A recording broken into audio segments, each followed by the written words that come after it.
राज्य स्तरीय दिव्यांग पुरस्कार समारोह, कई प्रतिभाशाली दिव्यांग हुए सम्मानित। समारोह में सीएम धामी ने की शिरकत।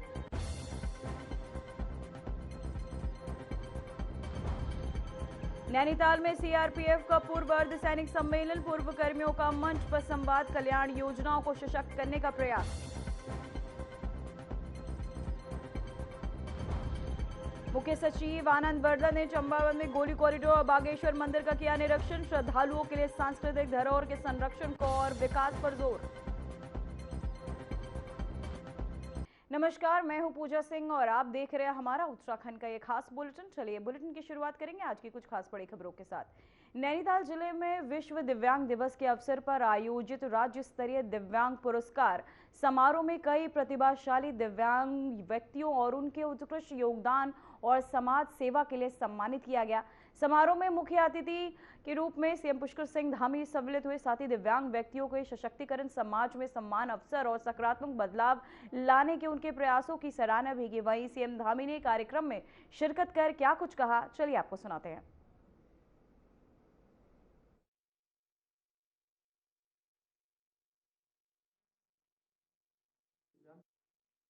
जिन्होंने 12 घंटे में इंग्लिश चैनल को तैरकर पार किया था।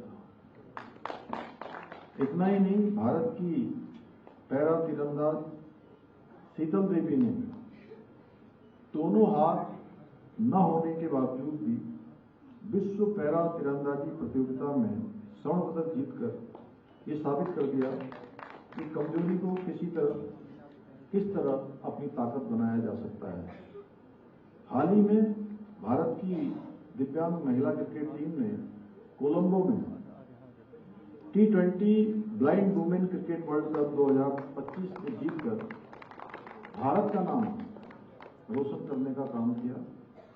भाइयों बहनों, ऐसे आज लाखों उदाहरण हैं जो हमें बताते हैं कि दिव्यांगता कोई अभिशाप नहीं है और अपनी दिव्यांगता को भूलकर आगे बढ़ने का हौसला यह आपको समाज में हर व्यक्ति से आगे खड़ा करता है, क्योंकि आप दिव्यांग नहीं हैं बल्कि समाज के दिव्य अंग हैं।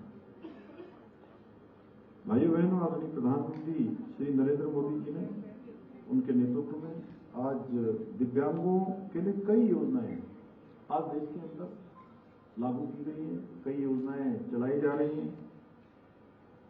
वहीं ये उन्हीं की सोच का परिणाम है कि जो पहले दिव्यांगों के लिए विकलांग जैसे नकारात्मक शब्दों का प्रयोग होता था, वो समाज आज उनके हर कार्य को प्रेरणा की दृष्टि से देखता है। आज हमारे दिव्यांग भाई बहन हर स्तर पर समान उनको अवसर प्राप्त हो, इसके लिए केंद्र और राज्य सरकार दोनों मिलकर दृढ़ संकल्पित होकर अनेक कार्य कर रहे हैं।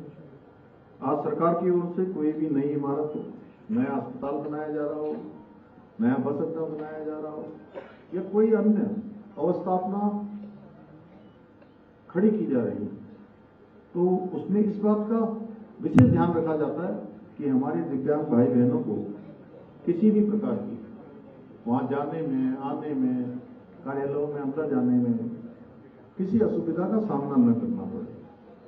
कोई पुरानी बनी इमारतों में भी इस प्रकार से परिवर्तन किया गया है कि दिव्यांग भाई बहन आसानी से, सरलता से वहां आ जा सकें, अपनी बात कह सकें, अपने काम उनके ठीक प्रकार से हों। आज कॉमन साइन लैंग्वेज को भी प्रोत्साहन दिया जा रहा है और देश भर में आज इसका प्रचार प्रसार किया जा रहा है। इतना ही नहीं, सरकार ऐसे स्टार्टअप्स को भी विशेष रूप से प्रोत्साहित कर रही है जो हमारे दिव्यांग भाई बहनों के क्या बात करें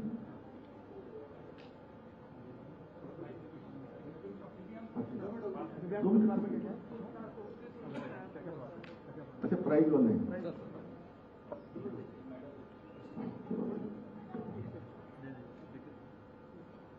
आज सरकार की तरफ से ऐसे बहुत सारे नौजवान हैं, युवा हैं, समाज में हमारे दिव्यांग भाई बहन हैं जो अनेक प्रकार के काम करना चाहते हैं, आगे बढ़ना चाहते हैं, साधन संसाधन सुविधाएं उनके पास भले कम हो, लेकिन उनके अंदर अदम्य इच्छा शक्ति है, काम करने की परिश्रम है, लगन है, कौशल है, तो उनको सरकार हर दिशा में प्रोत्साहित कर रही है।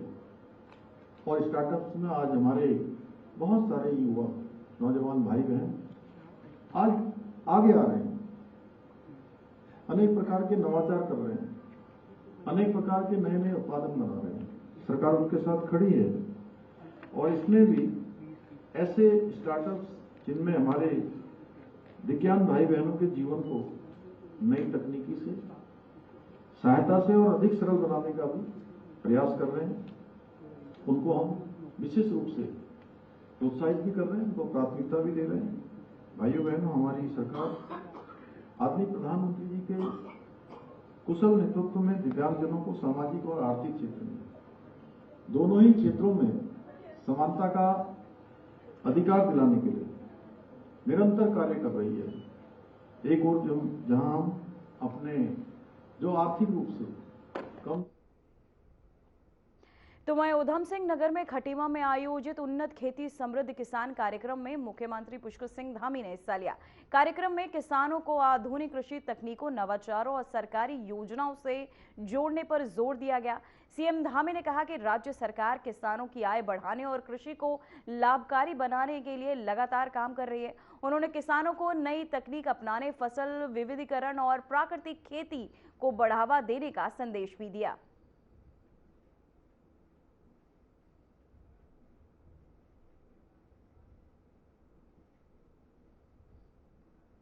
तो भाई आपको बताते चले, उन्नत खेती कार्यक्रम आयोजित किया गया। विशेष रूप से यहाँ पर आज व्याख्यान दिए गए हैं, जिसमें इस सीमांत क्षेत्र के, क्योंकि ये सीमांत क्षेत्र है, मैं तो अभी पिछले दिनों जिलाधिकारी महोदय से भी कह रहा था कि ये जो गांव है नगला तराई, इसके बगल में एक गांव पचौरिया, गोसीकुआ, पकुलिया, खिलड़िया, सिसैया, मेलाघाट, बनमोहलिया, ये सारे क्षेत्र, दमगढ़ा, बहुत ही सीमांत के क्षेत्र हैं। और सच में जो हमारे प्रधानमंत्री जी की योजना है, श्री नरेंद्र मोदी जी ने जो योजना चलाई है कि सीमांत क्षेत्रों के किसानों को आगे आने का हर संभव सरकार की तरफ से सहायता मिलनी चाहिए। ऐसे गांवों में जो अनेक योजनाएं हैं, उन योजनाओं को क्लस्टर आधारित बनाकर एक साथ लागू करके किसानों के जीवन को उन्नत बनाना है, उनके जीवन को समृद्ध बनाना है, उनको आर्थिक रूप से मजबूत करना है। इसके लिए अनेक प्रयास भारत सरकार के स्तर पर भी किए जा रहे हैं, राज्य सरकार के स्तर पर भी किए जा रहे हैं और केंद्र सरकार के द्वारा एक नई पहल करते हुए देश की आजादी के इतने 7 दशक से ज्यादा कालखंड बीत जाने के बाद पहली बार किसानों की आय को दुगना करने के लिए, किसानों के जीवन को उन्नत बनाने के लिए अनेक प्रकार की जो योजनाएं, चाहे किसान सम्मान निधि हो, चाहे सॉइल हेल्थ कार्ड हो या फसल बीमा हो, इन सब के माध्यम से आज अनेक प्रकार की नए नए जो शोध हो रहे हैं, उन शोधों को सीधे किसानों तक पहुंचाने के लिए। और इस वर्ष जिस प्रकार से भारत सरकार के कृषि मंत्रालय ने माननीय प्रधानमंत्री जी के नेतृत्व में, माननीय कृषि मंत्री शिवराज सिंह चौहान जी के नेतृत्व में कृषि वैज्ञानिकों के दल बनाकर गांव-गांव जाने का जो अभियान चलाया है, यह अभियान देश में पहली बार चला है। आज मैं देख रहा हूं यहाँ पर बहुत सारे हमारे किसान भी आए हैं, अनेक स्टॉल भी लगे हैं। मुझे खुशी है इस बात की कि पंतनगर विश्वविद्यालय के द्वारा जो एक गोष्ठी आयोजित की गई है, मैं जब इस क्षेत्र का विधायक था, आप सब लोगों ने मुझे यहाँ से चुनकर विधानसभा में भेजा था अपना आशीर्वाद देकर, तो उस समय मैं पंतनगर कृषि विश्वविद्यालय के हमारे वहाँ के तत्कालीन जो भी हमारे डीसी साहब होते थे या वहाँ के हमारे कृषि वैज्ञानिक होते थे, उनको मैं यहाँ आमंत्रित करता रहा हूँ। अनेक गांवों में उनके द्वारा बीजों का वितरण किया जाता था, अनेक प्रकार के जो हमारे कृषकों को अनेक प्रकार की विधियों से परिचित करवाया जाता था और सच में वो बहुत बड़ा एक काम कृषि विश्वविद्यालय ने किया है। मैं चाहूँगा कि जो कार्यक्रम आज पंतनगर विश्वविद्यालय कृषि विश्वविद्यालय ने यहाँ प्रारंभ किया है, ये कार्यक्रम अब पूरे प्रदेश के अंदर होगा। मैं आज इस बात की घोषणा करता हूँ कि इस प्रकार के जो है और हमारे राज्य की भौगोलिक परिस्थितियाँ अलग अलग प्रकार की हैं। कहीं मैदानी क्षेत्र है, कहीं पूरी तरह से पर्वतीय क्षेत्र है, वहाँ की अपनी चुनौतियाँ हैं। जैसे यहाँ गन्ना और धान एक प्रमुख रूप से, गेहूँ होने वाली अन्य फसलों के साथ ये फसलें प्रमुख रूप से उगाई जाती हैं, लेकिन पर्वतीय क्षेत्रों में अन्य प्रकार की उगाई जाती है। इसलिए हमारा पंतनगर विश्वविद्यालय, जिसका इतना बड़ा नाम है, वो आने वाले समय में और अच्छे अनुसंधान करेगा। छोटे किसानों के लिए कैसे उनकी उपज अच्छी हो, छोटे स्थान पर कैसे अधिक उसका फायदा उनको मिले, कैसे उनकी उत्पादन बढ़े, उस सब पर ये काम करेगा। मुझे पूरा भरोसा है कि ये विश्वविद्यालय निश्चित रूप से आने वाले समय में किसानों को एक बड़ा फायदा देने का काम करेगा। और मुझे बड़ा अच्छा लगता है जब भी मैं किसानों के बीच में जाता हूँ। अपने किसान भाई साल भर खून पसीना बहाकर परिश्रम करके अपनी फसल को तैयार करते हैं, इसलिए उनकी फसल। तो वहीं नैनीताल में सीआरपीएफ द्वारा पूर्व अर्धसैनिक सम्मेलन का आयोजन किया गया, जिसमें बड़ी संख्या में सेवानिवृत्त अर्धसैनिक कर्मियों ने हिस्सा लिया। वहीं सम्मेलन का उद्देश्य पूर्व कर्मचारियों को एक मंच पर लाना, उनकी समस्याओं को सुनना और कल्याण योजनाओं को और मजबूत बनाना था। वहीं कार्यक्रम में सीएम धामी ने क्या कुछ कहा, आइए आपको सुनाते हैं।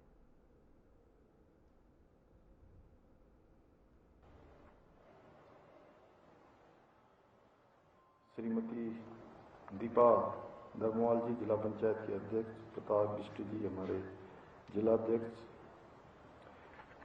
माननीय विधायक भीमताल राम सिंह खेड़ा जी, डॉक्टर डब्बू जी, शंकर कोरंगा जी, रेणु अधिकारी जी, आईजी रिदिम अग्रवाल जी, कश्मीरी लाल जी, ध्रुव रौतेला जी, हमारी दोनों ही वीर नारियां जिनको यहाँ पर अभी हमने सम्मानित किया, ऐसे सभी हमारे अल्पसंख्यक आयोग की उपाध्यक्ष हमारी फरजाना बेगम जी और सभी यहाँ पर आए हुए हमारे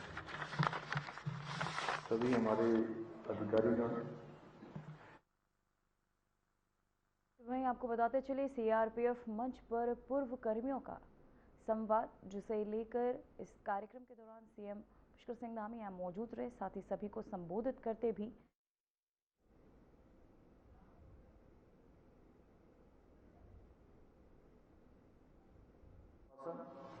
और कर्तव्य निष्ठा की एक नई मिसाल आप सबके द्वारा कायम होती है।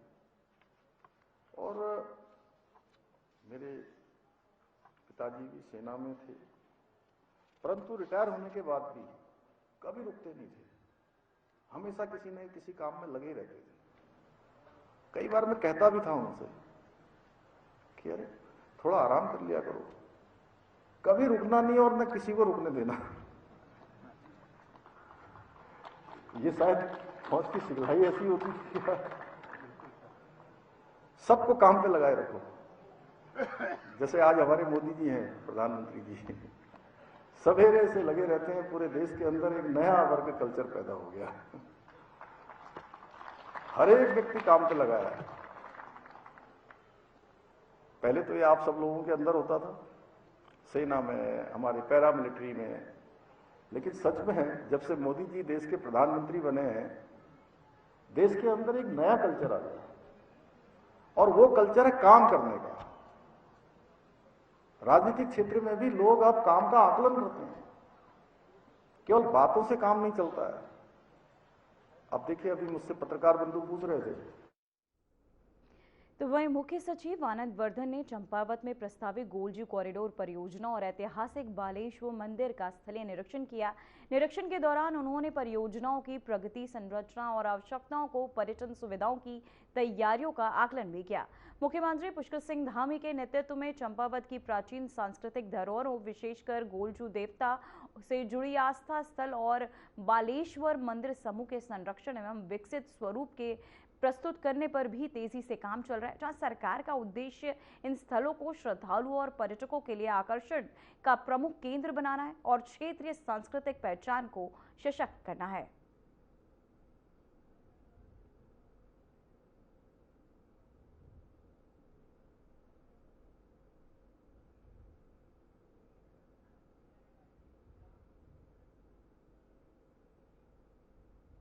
तो वहीं टिहरी गढ़वाल के बौराड़ी स्थित जिला अस्पताल के आयुष आयुर्वेदिक विंग में मरीजों को आधुनिक चिकित्सा के साथ साथ पारंपरिक आयुर्वेदिक उपचार की बेहतर सुविधाएं मिल रही हैं। वहीं अस्पताल में प्रशिक्षित चिकित्सकों की टीम मरीजों को दोनों पद्धतियों में संयोजन के इलाज उपलब्ध करा रही है, वहीं जिससे उपचार और प्रभावी और सुरक्षित हो रहा है। तो वहीं विभिन्न बीमारियों के लिए भी कई अहम आयुर्वेदिक थेरेपी, पंचकर्म, योग और आधुनिक डायग्नोस्टिक सुविधाएं एक ही परिसर में मिलने से मरीजों को काफी राहत मिल रही है। स्थानीय लोगों ने इलाज की गुणवत्ता और सुविधाओं में सुविधा पर भी संतोष जताया है। ये मुफ्त होता है, which is from 5 to 6 PM in the evening। इसके आयुर्वेदिक कंसल्टेशन होता है। इसके अतिरिक्त हम लोग इवनिंग में 1 घंटे का योगा सेशन करते हैं, जो कि पूरी टिहरी की जनता के लिए मुफ्त होता है, which is from 5 to 6 PM in the evening। इसके अतिरिक्त हमारे यहाँ पर पंचकर्म की चिकित्सा सुविधाएं उपलब्ध हैं। यहाँ पर स्नेहन, नाड़ी स्वेद, पंचकर्म चिकित्सा में वस्त्र चिकित्सा है, या आपका जो भी पंचकर्म की और भी सुविधाएं होती हैं, कटी बस्ती, नाड़ी बस्ती, बालुका स्वेद, इस तरीके की सारी चिकित्सा सुविधाएं यहाँ पर उपलब्ध है।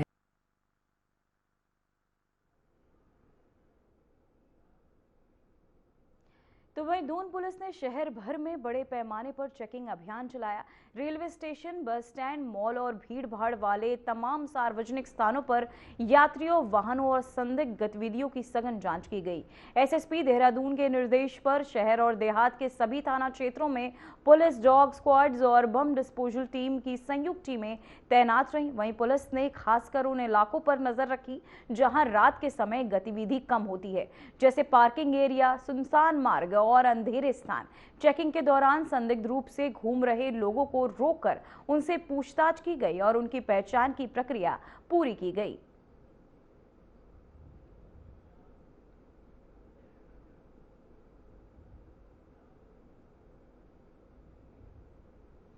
तो वहीं सितंबर में आई भीषण आग आपदा के बाद आपको बताते चले, मसूरी देहरादून मार्ग पर शिव मंदिर के पास पुल क्षतिग्रस्त हो गया था।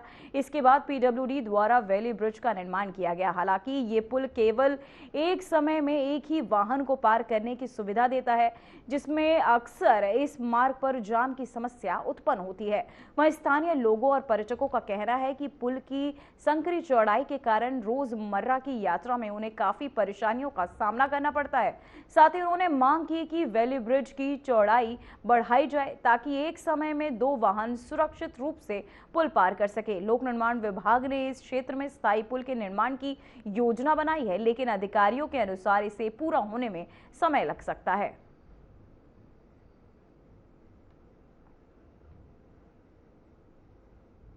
जतिन ये देख रहे हैं, तो यहीं पे रहते हो तुम, कैसा लगता है जाम यहाँ पे?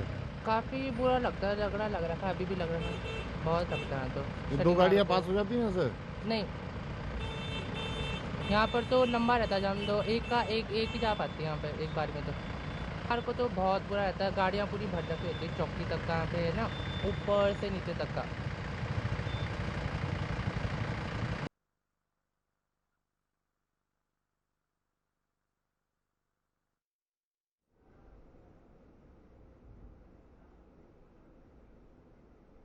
तो वहीं उत्तराखंड में लगातार बढ़ रहे मानव वन्य जीव संघर्ष के बीच वन विभाग ने बड़ा निर्णय लिया है। भालू के हमलों के में गंभीर रूप से घायल होने वाले पीड़ितों को अब अधिकतम 10 लाख रुपए मुआवजा देने पर सहमति बन गई है। वहीं विभागीय बैठक में इस प्रस्ताव को मंजूरी दी गई और इसे अंतिम स्वीकृति के लिए शासन को भेज दिया गया है। अधिकारी बताते हैं कि प्रदेश में पिछले कुछ वर्षों से भालू के हमले बढ़े हैं, जिससे कई लोग गंभीर रूप से घायल हो गए। ऐसे पीड़ितों और उनके परिवारों को आर्थिक राहत देने के लिए मुआवजा राशि बढ़ाना आवश्यक माना जा रहा है।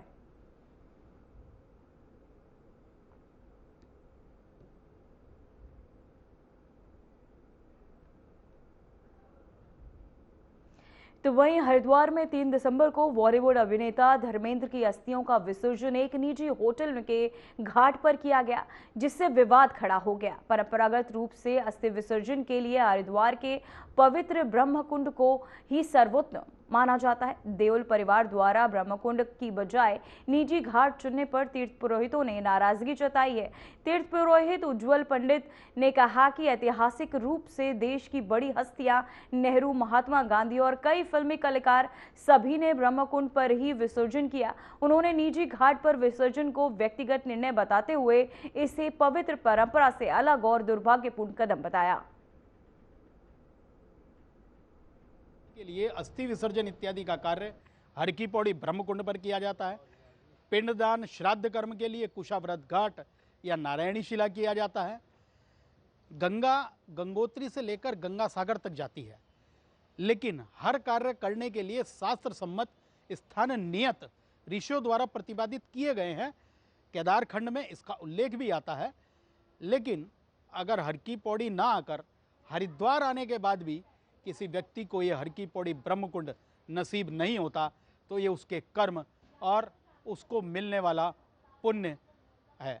और इसके साथ साथ एक दूसरे विषय भी है कि हरिद्वार आने के बाद, और हरिद्वार मृत्यु ही नहीं, उससे पूर्व भी आने से पहले व्यक्ति की इच्छा रहती है कि वो हर की पौड़ी ब्रह्मकुंड पर, जहाँ पर अमृत की वो बूंदें छलकी थी, वहाँ पर मैं स्नान कर मोक्ष प्राप्त कर लूँ, अपने परिवार की मंगल कामना कर लूँ।